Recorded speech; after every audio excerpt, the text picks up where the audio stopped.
हे दोस्तों, 5 minute science में आपका फिर से स्वागत है। आज हम जीव विज्ञान के एक बहुत ही फैसिनेटिंग और लेट्स बी ऑनेस्ट थोड़े अजीब से रहस्य को उजागर करने जा रहे हैं, जो सीधे तौर पर प्राइमेट से जुड़ा है और हाँ, हम इंसानों से भी। तो क्या आपने कभी सोचा है कि प्राइमेट्स में टेस्टिकल्स का साइज इतना अलग अलग क्यों होता है? मतलब डॉल्फिन्स को देखिए, उनके टेस्टिकल्स उनके बॉडी वेट का लगभग 4% होते हैं। पर असली कहानी तो हमारे सबसे करीबी रिश्तेदारों यानी दूसरे प्राइमेट्स को देखकर शुरू होती है। वहां तो ये साइज का गेम पूरी तरह से बदल जाता है। हाँ, तो ये नंबर्स देखिए, और ये सच में हैरान करने वाले हैं। अगर हम बॉडी वेट के हिसाब से देखें तो हम इंसानों के टेस्टिकल्स गोरिल्ला से 3 गुना बड़े हैं। 3 गुना। पर चिंपैंजी के मुकाबले हमारे सिर्फ 5वां हिस्सा हैं। मतलब what is going on here? ये इतना बड़ा फर्क आखिर है क्यों? इसका जवाब छिपा है 2 बहुत ही जबरदस्त साइंटिफिक कॉन्सेप्ट्स में। ये बताते हैं कि एवोल्यूशन ने मतलब विकास ने कैसे पूरी तरह से अलग अलग रिप्रोडक्टिव स्ट्रैटेजीज बनाई हैं। तो चलिए इस पहेली को सुलझाते हैं। तो ये 2 मेन वजह हैं, प्री मीटिंग और पोस्ट मीटिंग कंपटीशन। सुनने में थोड़ा टेक्निकल लग सकता है ना? पर ट्रस्ट मी, ये सब टिके रहने और अपनी नस्ल आगे बढ़ाने की रेस के बारे में है। तो चलो पहले को समझते हैं। प्री मीटिंग सिलेक्शन, इसको आप ऐसे समझ सकते हैं कि ये हैं स्टेटस के बैज। ये वो फिजिकल चीजें हैं जो नर प्राइमेट्स को सेक्स से पहले एक पार्टनर को अट्रैक्ट करने में मदद करती हैं। बेसिकली ये पूरा का पूरा दिखावे का खेल है। और नेचर में इसके एग्जाम्पल्स तो ओ माय गॉड कमाल के हैं, जैसे प्रोबोसिस बंदरों की वो लंबी सी नाक, या गिलाडा के वो लाल पैचेस, और ओरंगुटैन के वो बड़े बड़े गाल जिन्हें फ्लैंज कहते हैं।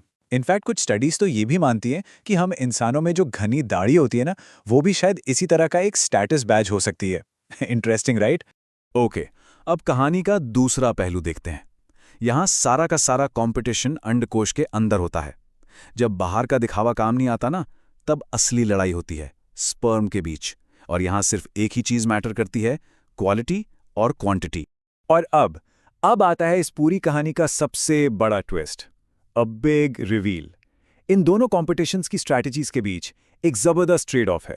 मतलब आप एक चुनते हैं तो दूसरा आपको छोड़ना पड़ता है। You can't have it all. और वो ट्रेड ऑफ क्या है? सिंपल, जितना बड़ा और फ्लैशी आपका स्टेटस बैज होगा, अंडकोश उतने ही छोटे होंगे। बूम! ये एक क्लासिक एवोल्यूशनरी ट्रेड ऑफ है।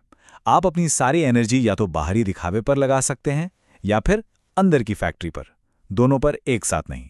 मुझे ये बहुत पसंद है कि रिसर्चर्स ने इसे कितने मजेदार तरीके से कहा है, बड़े फ्लैंज छोटे बॉल्स। मतलब ये एक लाइन इस पूरी बात को परफेक्टली सम अप कर देती है ना, कि नेचर में हर चीज की एक कीमत चुकानी पड़ती है। ओके, तो अभी तक हमने दूसरे प्राइमेट्स की बात की, पर अब बात करते हैं हम इंसानों की। इसका हमारे लिए क्या मतलब है? क्या हम पर भी यही रूल्स लागू होते हैं? और दोस्तों, ये इतना ज्यादा फैसिनेटिंग है। हॉलर बंदरों पर एक स्टडी हुई और पता है क्या पता चला? जिनकी आवाज सबसे गहरी, सबसे दमदार होती है, उनके टेस्टिकल सबसे छोटे होते हैं। और गेट दिस, इंसानों पर हुई एक स्टडी में भी लगभग ऐसा ही कुछ मिला। जिन पुरुषों की आवाज ज्यादा गहरी और अट्रैक्टिव मानी जाती है, उनमें स्पर्म काउंट कम पाया गया। ये बिल्कुल वही एवोल्यूशनरी ट्रेड ऑफ है जिसकी हम बात कर रहे थे। पर कहानी यहीं खत्म नहीं होती। यहां से बात और भी ज्यादा पर्सनल हो जाती है। रिसर्च के कुछ अनुमानों के आधार पर एक सवाल उठता है, क्या किसी के टेस्टिकल्स का साइज उनके पिता बनने के स्टाइल के बारे में कुछ बता सकता है? सुनने में थोड़ा वाइल्ड लगता है, आई नो, पर इसके पीछे एक लॉजिक है। तो एक सर्वे में पाया गया कि जिन पुरुषों के टेस्टिकल्स बड़े थे, वो बच्चों की देखभाल में थोड़ा कम समय बिताते थे। और ये पैटर्न ना दूसरे प्राइमेट से काफी मिलता जुलता है, जहां बड़े अंडकोश का मतलब अक्सर मोनोगमस ना होना होता है। पर एक बहुत जरूरी बात, ये सिर्फ एक कोरिलेशन है, कोई पक्का नियम नहीं। So don't jump to conclusions. Alright, तो चलिए अब एवोल्यूशन से थोड़ा ब्रेक लेते हैं और जरा एनाटॉमी मतलब शरीर की बनावट के प्रैक्टिकल साइड को समझते हैं कि आखिर ये अंडकोश ऐसे क्यों होते हैं जैसे वो हैं। और हाँ, इसके पीछे भी बहुत ही कूल साइंस है। तो सबसे बड़ा और सबसे जरूरी कारण है टेम्परेचर। अंडकोश शरीर के बाहर इसलिए होते हैं क्योंकि स्पर्म बनाने और उन्हें स्टोर करने के लिए जो बेस्ट टेम्परेचर है वो हमारी बॉडी के नॉर्मल टेम्परेचर से करीब 3 डिग्री सेल्सियस कम होना चाहिए। तो बेसिकली ये एक तरह का नेचुरल एसी सिस्टम है। और हमारी बॉडी के पास इस टेम्परेचर को कंट्रोल करने का एक सुपर स्मार्ट तरीका भी है।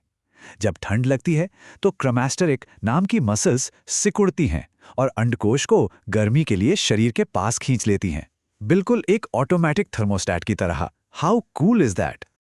और हाँ, एक और बात, अगर कभी ऐसा लगे कि एक अंडकोश दूसरे से थोड़ा बड़ा है या थोड़ा ज्यादा नीचे लटका है तो डोंट वरी, ये पूरी तरह से एब्सोल्युटली नॉर्मल है। असल में हर अंडकोश खुद को इंडिपेंडेंटली ठंडा रखने की कोशिश करता है, जिसकी वजह से अक्सर ये छोटा मोटा इम्बैलेंस दिखता है। So it's all good. और आखिर में उम्र का असर। जैसे जैसे हमारी उम्र बढ़ती है, हमारी बाकी स्किन की तरह ही अंडकोश की त्वचा भी अपनी इलास्टिसिटी और कोलेजन खोने लगती है। तो उम्र के साथ उनमें थोड़ा और ढीलापन आना एक बिल्कुल नेचुरल प्रोसेस है। तो देखा, हमारे अंडकोश हमारी एवोल्यूशनरी कहानी का कितना दिलचस्प और इम्पॉर्टेंट हिस्सा है। ये हमें प्रजनन, कंपटीशन और एनर्जी के बीच के एक बहुत ही कॉम्प्लिकेटेड बैलेंस के बारे में बताते हैं। और ये सोचना कितना वाइल्ड है कि अगले 10 लाख सालों में ये कैसे दिखेंगे, है ना?